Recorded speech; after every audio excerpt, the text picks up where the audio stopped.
The psychology of overthinking. Explained softly, there is a kind of thinking that doesn't feel like thinking at all. It feels like spiraling, looping, replaying moments long after they've passed, imagining futures that will never come, trying to solve problems that don't yet exist. Overthinking is not loud, it is quiet. The kind of quiet that keeps you awake at night, holding conversations you'll never have and preparing for dangers that may never arrive.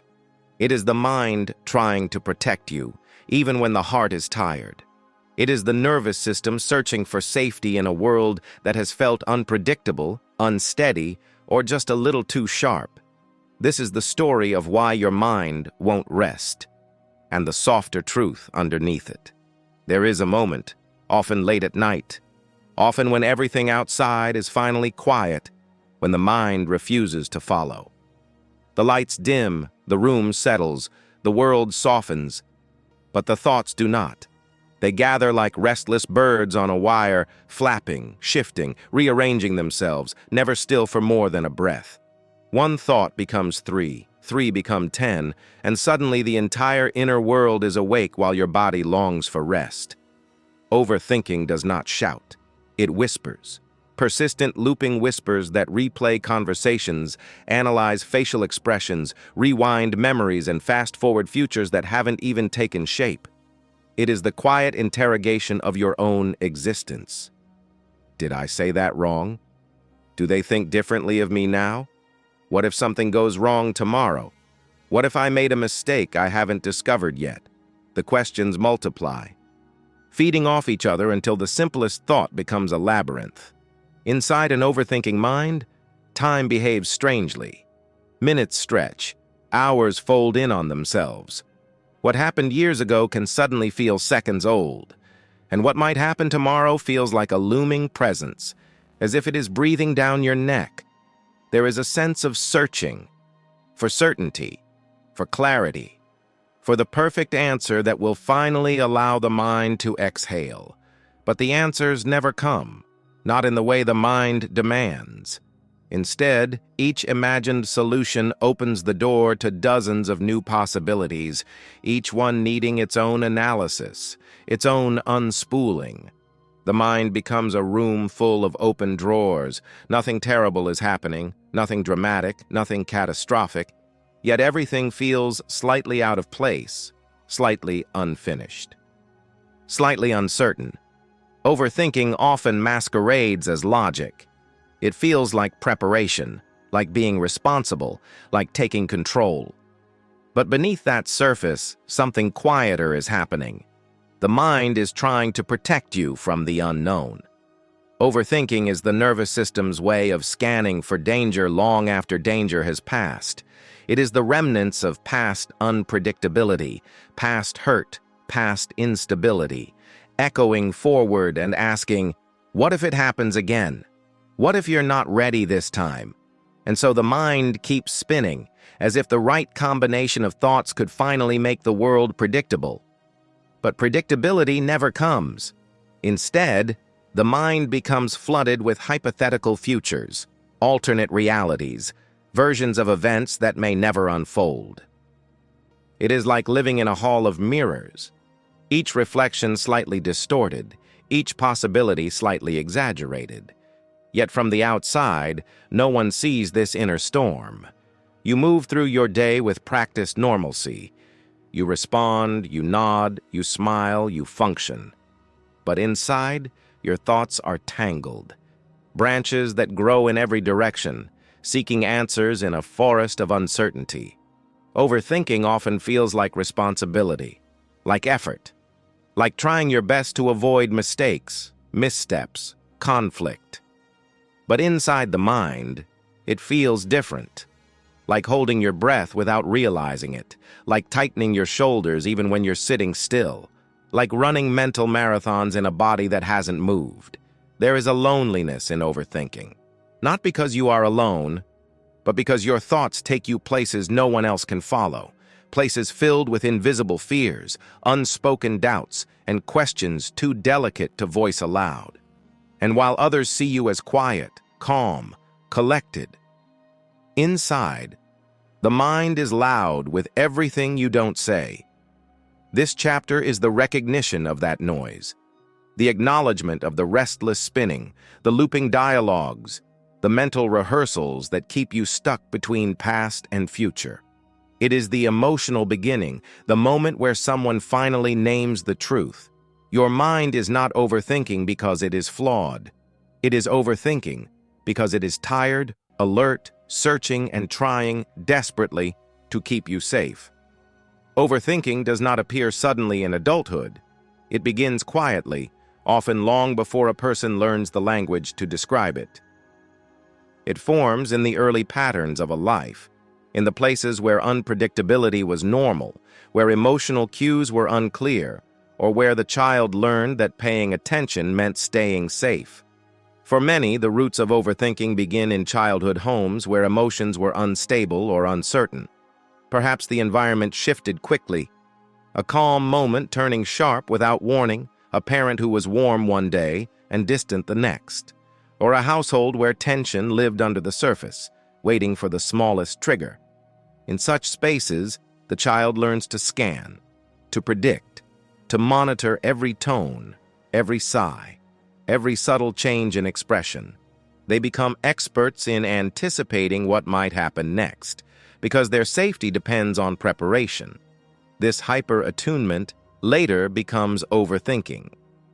Some children grow up in quieter forms of unpredictability, not chaos, but inconsistency, love that comes in waves, attention that is present one moment and absent the next, rules that shift depending on mood rather than structure.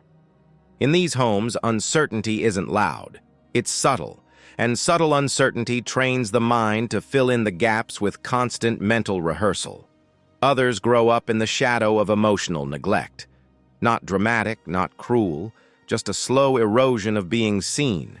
Parents who were busy, overwhelmed, or emotionally unavailable. Adults who provided for the child physically but offered little space for their inner world. A child who is not emotionally mirrored learns to mirror themselves. They begin to replay every interaction, question every move, and manage their inner life alone. This self-monitoring eventually becomes an automatic loop, a mental habit long after childhood has ended. Some children were given responsibilities far beyond their age. The quiet caretaker, the emotional stabilizer, the one who kept peace, held others together, or predicted conflict before it arrived. They grew up learning that their role was to anticipate every outcome, because if they didn't, things would fall apart. This early responsibility turns into over-responsibility, the core of adult overthinking. Then there are those whose parents demanded perfection, subtle criticism, high expectations, praise tied to achievement rather than existence. These children learn to review everything they do, analyzing mistakes before they are even made, preparing for disapproval that may or may not come. What begins as a survival strategy becomes a lifelong habit of mental self-surveillance. For some, overthinking is rooted in comparison. Siblings who were measured against each other, teachers who rewarded only the best, cultures where acceptance depended on performance. The child learns early that their worth is conditional, fragile, easily impacted by the opinions of others. And so thoughts multiply, trying to stay ahead of judgment, trying to avoid the sting of not being enough. There are also quieter origins, children who felt invisible, children who felt too sensitive for their environment, children who internalized emotions that adults dismissed as too much. Their inner worlds were rich, complex, often misunderstood, and with no one to help them interpret what they felt, their minds began interpreting everything on their own. Even in stable homes, overthinking can emerge from temperament. A naturally introspective child, a sensitive nervous system, a mind prone to depth. These children absorb more than they can express.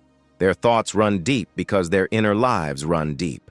But without guidance, depth becomes overwhelm, and overwhelm becomes overthinking. In every story, the loops begin as protection. The child tries to make sense of a world that doesn't explain itself clearly. They learn to prepare for every outcome, predict every shift, solve problems before they happen. Not because they want to, but because they believe they must.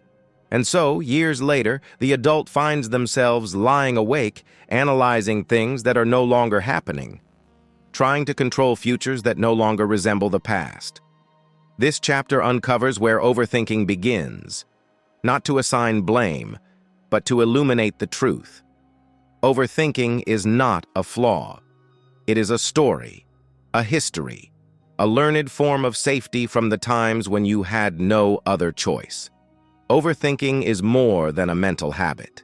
It is a physiological response, woven deeply into the fabric of how we experience the world. When the mind spins, it is not simply a result of anxiety or worry. It is the brain doing its best to protect us from what feels uncertain, unsafe, or unpredictable. At the heart of overthinking lies a mechanism older than thought itself. It is the body's survival instinct, wired to notice danger, to scan for threats, and to act quickly. This survival mechanism is crucial in times of acute crisis, when the brain must assess danger and choose a course of action. But when there is no immediate threat, the brain continues its vigilant scanning, looping over scenarios, ideas, and memories in an attempt to predict what might come next. This is not a malfunction. It is the brain's natural response to living in a world that often feels unpredictable. When life is uncertain, the brain looks for patterns. Patterns that signal safety, patterns that signal danger, patterns that can help it prepare. But sometimes those patterns do not exist, and the mind continues searching anyway, even when there is no answer to find. The brain's default mode network, DMN, is one of the key players in overthinking. This is the network of brain regions that is activated when we are not engaged in a specific task, when our minds wander, when we replay conversations or run through scenarios. It is in this mode that overthinking flourishes. The DMN has evolved to help us reflect, to plan, to connect dots between past experiences and future possibilities. But when the system becomes too active, it begins to loop, stuck in a cycle of rumination, unfocused, endlessly analyzing. When the mind is in this hyperactive state, the prefrontal cortex, the part of the brain responsible for higher reasoning, tries to control the situation. It runs through different options, looking for answers, trying to predict every possible outcome to avert potential risk. This can feel productive in the moment. It feels like problem solving, like preparing for the unknown. But the body does not always distinguish between real danger and the imagined kind. This leads to a constant state of low-grade tension. The mind gets stuck, unable to let go, and the body responds with stress. Increased heart rate, tight muscles, shortness of breath. While this system was once critical to human survival, alerting us to physical threats, helping us escape danger, today it is often activated by emotional or psychological stress, leaving us in a constant state of hypervigilance. This heightened state of alertness consumes resources, leaving little room for the mind to rest or engage with the present moment. Cortisol, the body's primary stress hormone, rises during overthinking. It prepares the body for action, but when it lingers for too long, it begins to take its toll. It suppresses immune function, disrupts sleep, and diminishes the body's ability to relax. For people who overthink, this becomes a cycle. The mind churns, the body responds, and the body's response only fuels more thinking. But there is another side to the brain's overactive response. Overthinking is, in many ways, a coping mechanism, an attempt to control the uncontrollable.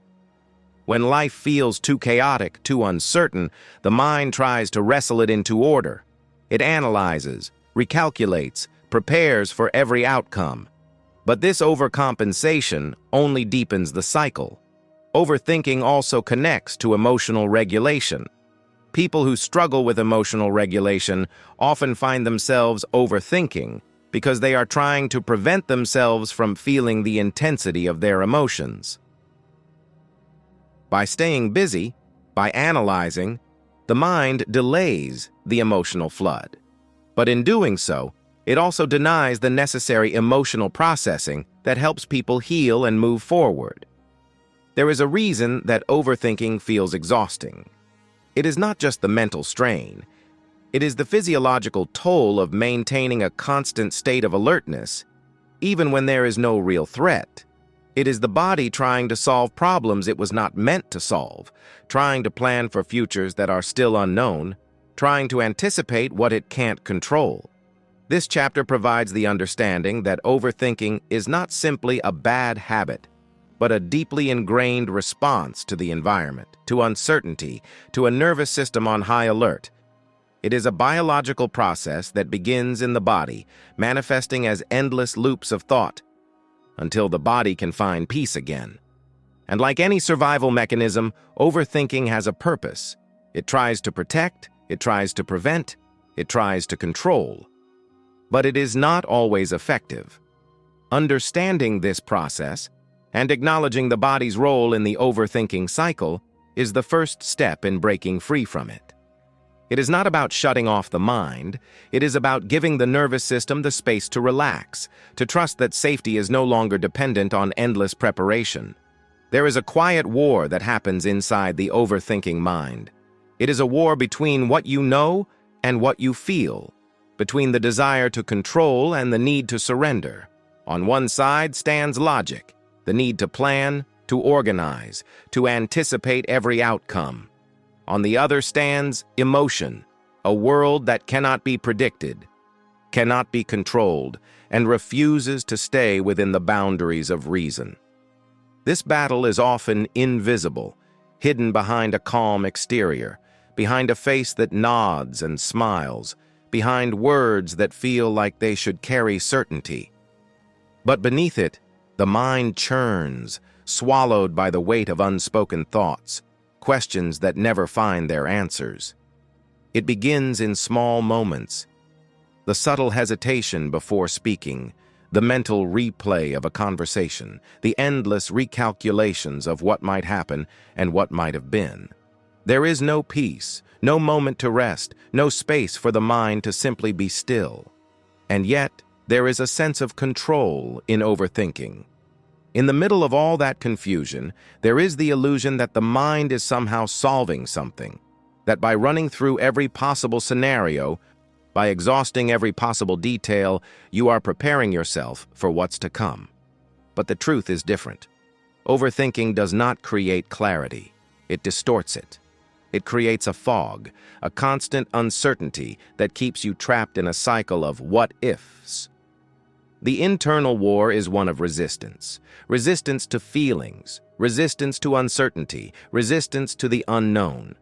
The mind, in its desperation for control, tries to lock everything in place. It works hard to find answers to questions that may never need to be asked. It demands explanations that don't exist. It refuses to let go, even when it is clear that letting go is the only way forward. This war becomes tiring. It wears you down slowly, like a storm that never ends. Every unresolved question, every thought that circles back on itself, leaves a trail of mental exhaustion. There is no space for peace, no room to breathe, because the mind is always working, always calculating, always preparing. The deeper cost of this inner conflict is often felt in the body. It is not just the mind that suffers, but the body, which carries the burden of all this constant movement. The muscles tense, the chest tightens, the heart races, as if the body is also bracing for something that never arrives. It feels as if the world is always on the brink of something, but never quite enough to make it real. This is where the inner conflict becomes a kind of self-imposed prison. The mind does not want to give up its control. It wants to believe that by thinking harder, by pushing further, it will uncover the truth, solve the problem, remove the uncertainty. But the harder it tries, the more elusive peace becomes. At the heart of this conflict is fear. Fear that by not controlling, by not overthinking, something will slip through the cracks. The fear that if you stop thinking, you will miss something important, something that could make everything fall apart. But in truth, the very act of overthinking is what prevents you from seeing clearly. It keeps you in a state of perpetual anxiety, never allowing you to experience the present moment fully. The mind, in its effort to protect, creates its own chaos. The war inside is also a war of self-judgment. Every thought feels like a failure to manage, to control, to be better. There is guilt in overthinking, a quiet sense that if only you could let go, if only you could think less, you would be more at peace. But the very guilt that comes with overthinking only fuels it more, driving you back into the same cycle, further reinforcing the idea that you are never doing enough, never being enough. This chapter is the recognition of that internal conflict. It is the moment when you see the war for what it is, not a sign of weakness, but a result of the mind's natural attempt to survive. Overthinking is not your fault. It is a learned response, an emotional reflex that developed when you needed control, when you needed certainty, when you needed protection. The war inside is not one you can win with more thinking. It is one you can only win by choosing to step out of the cycle, by recognizing that sometimes the best way to feel at peace is to stop trying so hard to control everything. It is the moment when you begin to soften, to accept the uncertainty, to sit with the discomfort of not knowing. And in that acceptance, the battle begins to lose its power. Not because the fear disappears, but because you learn to coexist with it. There is a moment in every overthinking mind when the noise finally stops, not because the thoughts are no longer there, but because you begin to see them for what they are. It is the quiet realization that the spinning, the looping, the mental exhaustion has never been the answer. It is the gentle understanding that trying harder doesn't solve the problem. It only deepens the cycle. The recognition comes not with a loud epiphany, but with a soft sigh, a release, a simple recognition that overthinking has not protected you, but rather trapped you in a loop of your own making. For the first time, you realize that the need to control, to predict, to prepare for every possibility has kept you from living in the present. And this recognition, though quiet, is everything. It is the moment when you stop blaming yourself for the mental noise and instead start to see it as a response, a learned habit, a protective mechanism that has simply outlasted its usefulness. This realization shifts everything. It is the moment when the overthinking mind begins to soften, not because the habit has vanished, but because you no longer see it as an enemy. You see it for what it is, a habit born from fear, from survival, from an attempt to avoid uncertainty and to manage the uncontrollable. You begin to understand that overthinking has never solved anything. It hasn't protected you. It hasn't answered the questions that keep you awake. It hasn't made the future clearer, nor the past more manageable. Instead, it has kept you locked in a prison of your own making, always one step ahead of yourself, but never truly present. The quiet realization does not offer a solution. It does not provide a checklist or a roadmap to stop overthinking. What it offers is understanding. The understanding that the mind's attempts to control are not the problem. It is the lack of trust in yourself, in life, in the moment, that fuels the endless loop. You realize that it is not that you have been thinking too much, but that you have been thinking about the wrong things. You have been trying to answer questions that have no answers, to predict a future that doesn't exist yet. And by doing so, you have left yourself behind, caught in the effort to protect yourself instead of trusting that you can handle whatever comes. This is the moment when the mind stops being a battlefield and begins to become a witness. The thoughts still come. They will always come, but they no longer control you. They are no longer a series of urgent signals that demand action.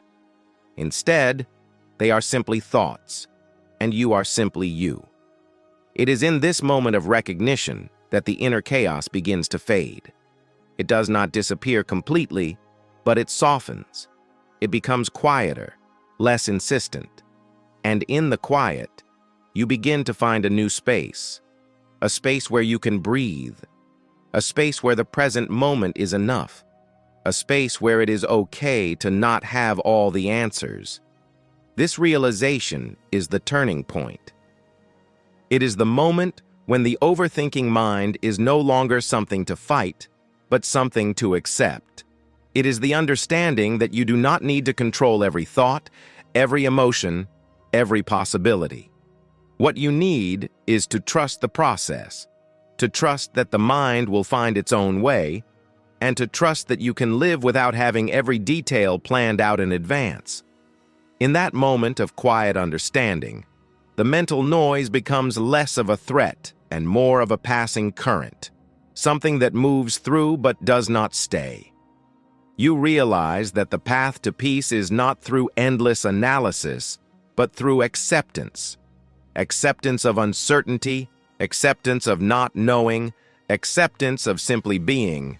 And so, for the first time, you stop trying to control. You stop trying to predict. And you begin to live in the space between thoughts, the space where the present moment is enough, where overthinking no longer dictates the rhythm of your life. Healing from overthinking does not happen in a flash, nor does it come with a grand revelation. It is a slow unfolding, a return to yourself that takes place gently over time in moments of quiet surrender. It starts not with effort, but with presence. When the mind has spent so long spinning, trying to fix every uncertainty, to predict every outcome, to manage every emotion, the first step toward healing is simply allowing stillness to return. It is the recognition that you do not need to fix everything, to resolve every thought, to answer every question. Sometimes, peace comes from doing less, not more, from letting go, not holding on. In the softening of the overthinking mind, there is a new space, a space where thoughts are allowed to flow, but are no longer so tightly held. In this space, the mind learns that it does not have to control every detail. It does not need to solve every problem before it happens. It simply needs to be present in the moment with whatever arises. This space is not empty. It is full of possibility, full of emotion, full of connection. But it is a different kind of fullness, one that does not demand constant analysis. It is the fullness of being alive, of feeling what you feel, without the pressure to always understand it, to always explain it away. It is the fullness of simply existing in the here and now. Healing from overthinking is also about learning to fill the inner room. The room that was once empty, that was once filled only with restless thoughts, now becomes a place for genuine presence. It is a room where emotions are allowed to rise and fall, where feelings are allowed to be felt without judgment, where thoughts are allowed to pass through without clinging. The mind, once caught in loops of worry and analysis, begins to settle. This is not an instant transformation, but a gradual return to balance, a return to the natural rhythm of being. The more you allow yourself to be present, to listen to your emotions without the need to change them, the more the overthinking subsides.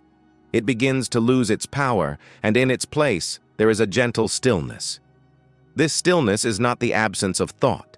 It is the absence of the need to control. It is the willingness to let things unfold without the need to predict, without the need to prepare for every possible outcome. In this stillness, there is room for feeling. And this is where healing begins, not in suppressing your thoughts, but in allowing them to exist without fear, in allowing yourself to feel what you feel without needing to fix it or change it, in accepting that it is okay to not have all the answers, to not know everything, to simply be. As you begin to soften your grip on the mind, you start to notice moments of clarity, the moments when your thoughts align with the present, when your body relaxes into the space around you, when you breathe deeply and feel a sense of calm, not because everything is fixed, but because you no longer need to fix it all. The room inside you, once empty, now feels full, not with worry or overthinking, but with the simple truth of being here. It is a room where you can listen to yourself, where you can feel your emotions without being overwhelmed by them, where you can trust the rhythm of your own heart. Healing is a return to this inner room, this place where you can be present with yourself, without the need for constant analysis.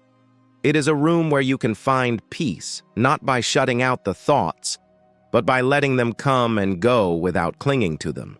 It is a space where you can simply be alive, present, and free from the need to overthink. There is a quiet shift that happens when the mind begins to settle, a shift that does not feel like a final arrival, but a gentle unfolding. It is the kind of shift that feels like the first deep breath after a long stretch of holding your body in one position. A soft exhale that carries with it the warmth of release. This is the moment when overthinking begins to soften into something different, something more peaceful. It is not that the mind becomes silent. It never will. The thoughts still come, the ideas still arise, but there is a new sense of spaciousness around them. They are no longer urgent, no longer demanding, no longer looping in a restless pursuit of control. Instead, they arrive, acknowledged, and then released. This is what healing looks like in the mind, a quieter kind of knowing. A knowing that is grounded not in certainty, but in presence. Not in the need to predict, but in the ability to be with whatever arises. It is the freedom that comes with understanding that not all questions need to be answered, that not every possibility must be prepared for, that not every moment must be analyzed. In this quieter space, you begin to trust your own rhythm. You begin to feel the difference between true reflection and mental noise. True reflection allows space for clarity, for insight. It is a soft unfolding of thought that can lead to understanding without the pressure of getting it right. Mental noise, on the other hand, is the rushing, the chasing, the need to constantly solve or control. A calmer kind of knowing feels grounded in the present moment, not in an endless spiral of the past or future. It feels steady, anchored in the simple truth of now. This is where overthinking dissolves, not because you force it to, but because you begin to trust that you are already enough. You trust that you do not need to have every answer, every outcome, every plan laid out. You trust that things can unfold without your constant interference. This trust is not born overnight. It is the product of understanding, the product of accepting that you have survived all the moments you once feared. And you can continue to do so, not by controlling every detail, but by embracing the flow of life with openness, with curiosity, and with peace. This understanding comes softly, like a hand placed gently on your shoulder. It is the realization that there is beauty in uncertainty, that there is grace in letting go. And with this grace comes a sense of freedom, a freedom from the constant need to anticipate every turn, a freedom from the self-imposed pressure to predict outcomes, a freedom to live in the spaces between thoughts, in the moments where life simply is. The mind, once trapped in endless cycles of worry and analysis, now moves with purpose but without the same weight. It knows that not everything needs to be known, not everything needs to be controlled. The heart begins to feel lighter, the body more relaxed, and the world outside, once so full of possible threats, becomes a place to simply be, to move through, to exist with. And when thoughts arise, as they inevitably will, they are not feared. They are seen for what they are, just thoughts. Some are helpful, some are unnecessary, but none hold the same power they once did. They come and go. They don't need to be chased. They don't need to be controlled. This is the quieter knowing that emerges from within, a knowing that does not demand but simply understands. It is the awareness that peace does not come from controlling every outcome, but from accepting the ebb and flow of life, from learning to sit with uncertainty and trust that it will not break you. It is the space where the mind finally rests, not because it has found all the answers, but because it has learned to let go of the need for them. And in this letting go, there is a quiet joy, a joy that comes from the simple act of being present, of feeling without the constant need to analyze, of moving through life with the knowledge that you can trust yourself to navigate it, even without knowing exactly what lies ahead. This is a calmer kind of knowing, a knowing that lives within you, soft and steady, quiet but sure. It is the knowing that you do not need to control the future. You only need to live in the present, with openness, with patience, and with trust.